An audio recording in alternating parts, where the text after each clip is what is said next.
Hello everyone, coming on today to share with you how to make a waterfall card. This is part of the Fancy Fold Challenge organized by Monica Wlipluska, otherwise known as Paper Mona.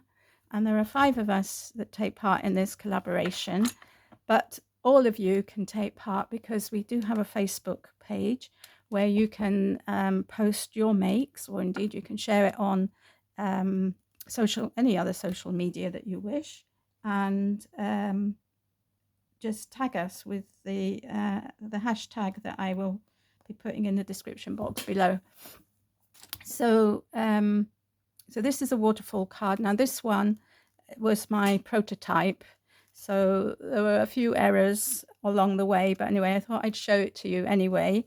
My first error was that it's top heavy, okay, because I've chosen to do a side folding card. I think if I had chosen to do a tent fold, you can see the tent fold does hold up, but not the side fold. So I need to put something here to give it some balance. But anyway, I can do that off camera.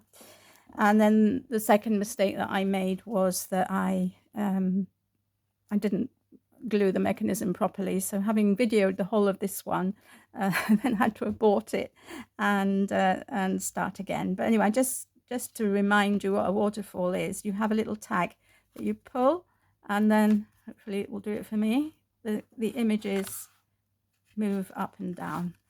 So you have several images on the front of your card.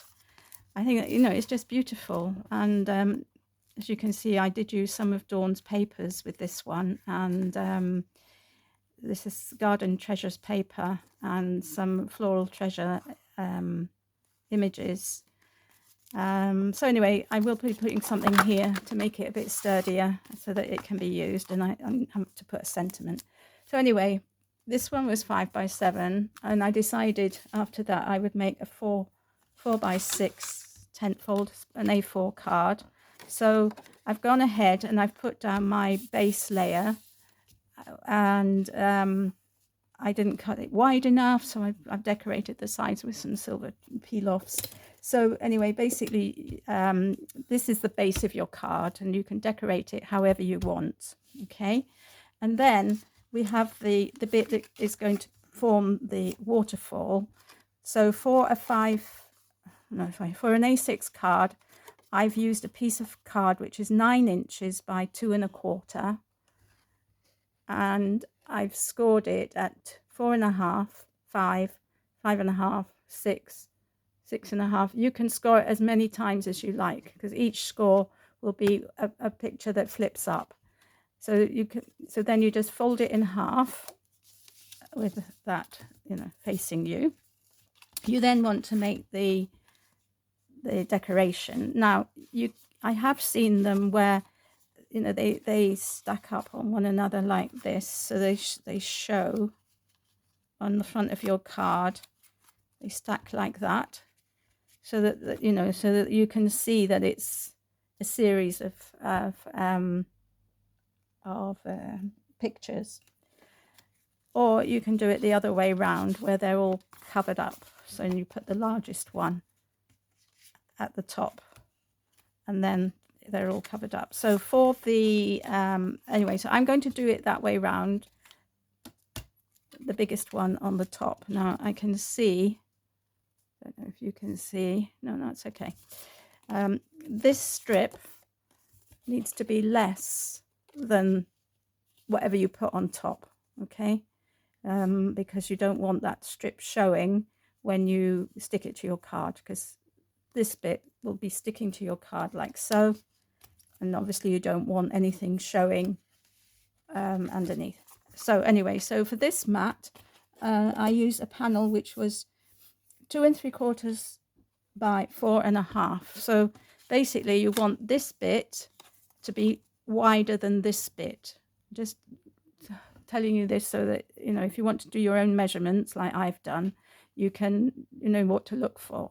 So, and this needs to be maybe 1/2 inch bigger, so that there's a little overhang on both sides.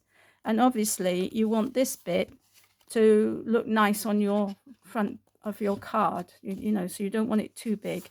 I think when I did this one, it was far too big, but I was following some online instructions, which anyway, there we go. When I follow instructions the first time round, I usually make a mess. So there we are. So anyway, so this one is 2 3/4 by 4 1/2, and then you just want to go down in by 1/2 inch increments on the length, but not on the width. The width must be the same on all of them. So this is 2 3/4 by 4. This is 2 3/4 by 3 1/2, and the last one is 2 1/4 by 3. Okay, so I'm going to use 4 panels. You also need a strip that's 1 inch wide, and in this case it's 4 inches. It's 4 inches long. Now this strip is going to go across the mechanism, okay, and it's going to stick to your card. So you want this strip to be long enough to cover this plus extra on either side, and I'd say a good amount extra. I put 3 1/2 here first of all, but I think I did cut it at 4 inches in the end. So that's very important, so that these tabs on either side are long enough to stick down and to give your card some stability. And finally, if you want, you can put a pull mechanism. So here I've just cut a 1 inch scallop circle, which I'm going to attach to the base like I've done here. But here you can see I didn't put it in the middle at all. So it was really way out. So anyway, hopefully on this one we'll be better. So right, so let's get started. So we've prepared our base. We can put that aside for the moment, and we're going to do our panels. Okay, so you take your strip, and with the ones which are scored facing you, you just put glue in the first part of the score line. So the 2 1/4 by 1/2 inch, okay, just in the top one, and then you take your card and you line it up with the top of the fold, and also so that there's equidistant on the other side. So you can see there's an overhang of about 1/4 inch in my case, and then you just glue that down. Okay, make sure you don't put glue anywhere else. And so that's that. So then you fold that over. Oops. You fold that over. It's a good idea to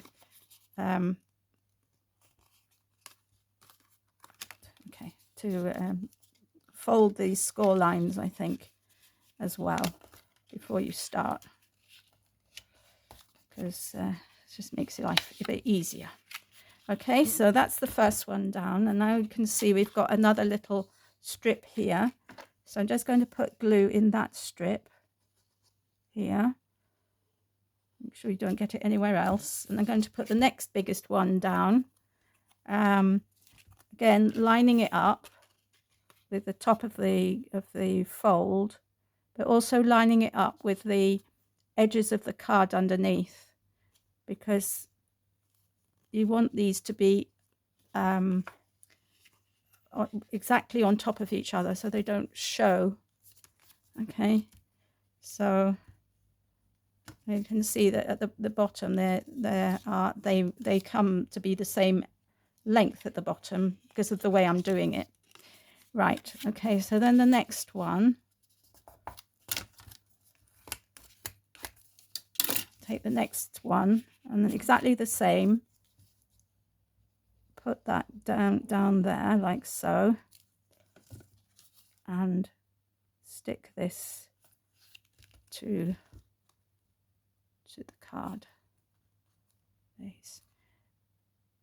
And obviously it's better that you prepare your mats and layers before you start, because it's just easier. Okay, so if I pull that now and pull that down, I've got, comes the next one.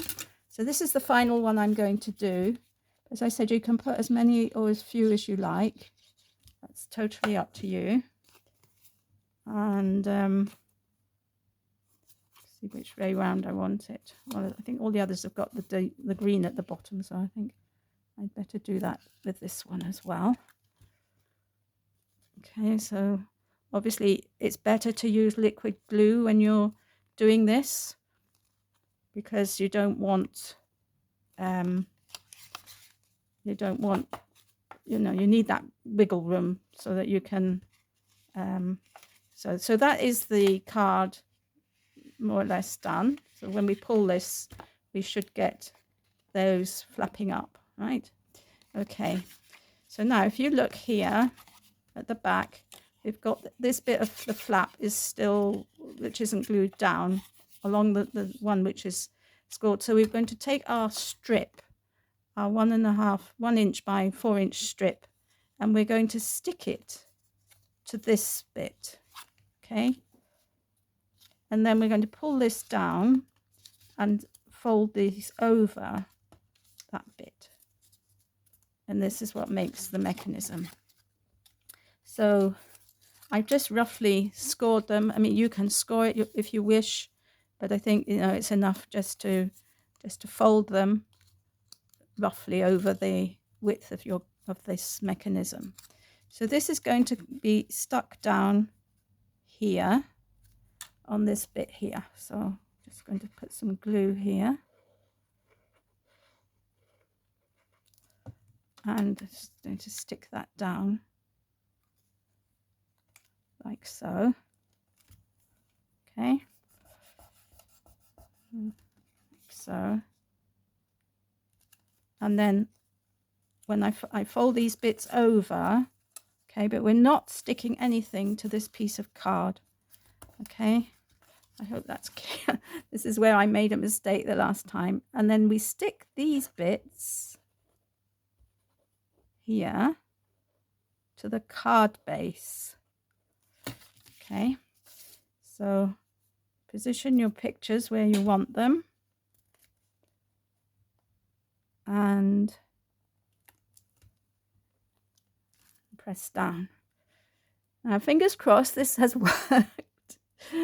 Okay, so as you turn this over, you see this bit starts to come down. So that's the bit that you're going to pull when your cards, so this is the last card. So that's how it works. So that's why I'm going to put a little pull feature on here, something to get hold of, so that it's easier to pull it. So I don't know whether to put it on the back or the front. I think I'm going to put it on the front.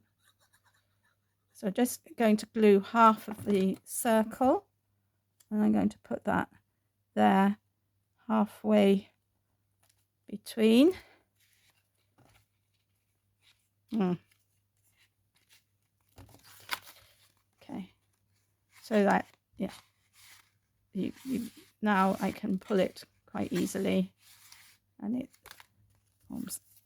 Okay, so I'm going to write pull here. If you've got something that you can stamp something, you can stamp an arrow, you could stamp pull or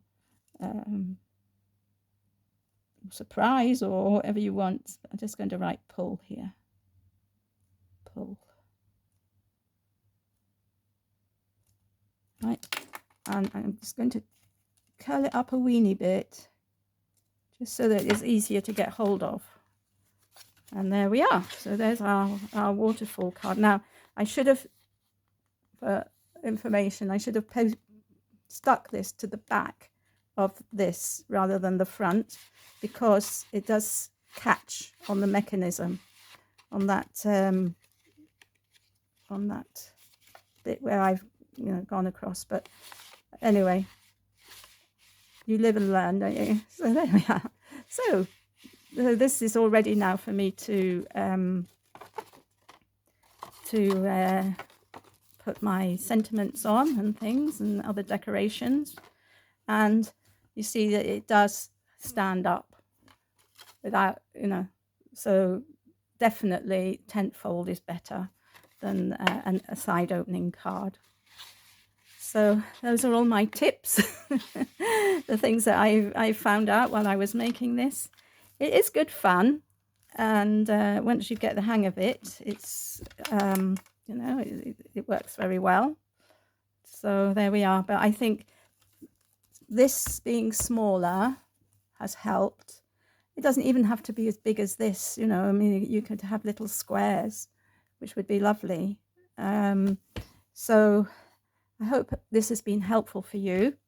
As I said, if you want to have a go and share it on social media, please go over to our Facebook group, Handfold Challenge 2023, I think it's called.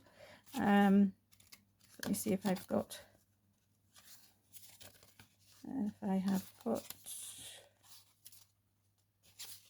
yes. So this is the hashtag to use if you're sharing it on social media, hashtag FFC Challenge 2023.